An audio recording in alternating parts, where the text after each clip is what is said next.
যে ব্রিজের অনুমোদন হয়েছিল সেটা প্রথম থেকে ভুল ছিল, তার জন্য সাধারণ মানুষের অভিযোগ ছিল। একটা সময় এমন কথা হয়েছিল যে এই পরিকল্পনা যেটা হয়েছে সেটার কিছুটা অংশ বাতিল করে দিয়ে বিশেষজ্ঞদের আনিয়ে এটাকে আবার রিমডেলিং করে নতুন করে তৈরি করা যায় কিনা, কিন্তু সেইটা সম্ভব হয় কারণ 60% মতন কাজ ইতিমধ্যে ব্রিজটা সম্পন্ন হয়ে গেছে।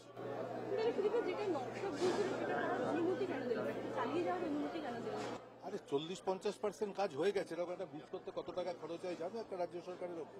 আপনারা যখন জানতেন যে ভুল ত্রুটি রয়েছে, কেন আপনারা ঠিক করলেন না? আমি ঠিক করার কি? আমরা মানুষের কথা সরকারের কাছে বলি। আমার আবার সরকার কি? বাংলার মানুষের সরকার, মামাটি মানুষের সরকার। আমি তাদের জনপ্রতিনিধি। হ্যাঁ, আমি জনপ্রতিনিধি। জনপ্রতিনিধি হিসেবে আমার যা বক্তব্য আমি সেখানে রেখেছি, কিন্তু রাজ্য সরকারের আর্থিক দিকটা দেখতে হবে। একটা 50% কাজ হয়ে যাওয়া শেষ, আবার নতুন করে ভেঙে পরিকল্পনা করবে, এত সরকারি আর্থিক ক্ষমতা নেই। অবশ্যই, কিন্তু তাহলে মানে এটা ভেঙে করার থেকে ওই ক্ষতিটা তো ভালো ছিল বোধহয়। সে তোমার মতে, আমার মতে নয়। আমার মতে হচ্ছে যে এটাকে যদি রিমডেলিং করা হতো তাহলে ভালো হতো।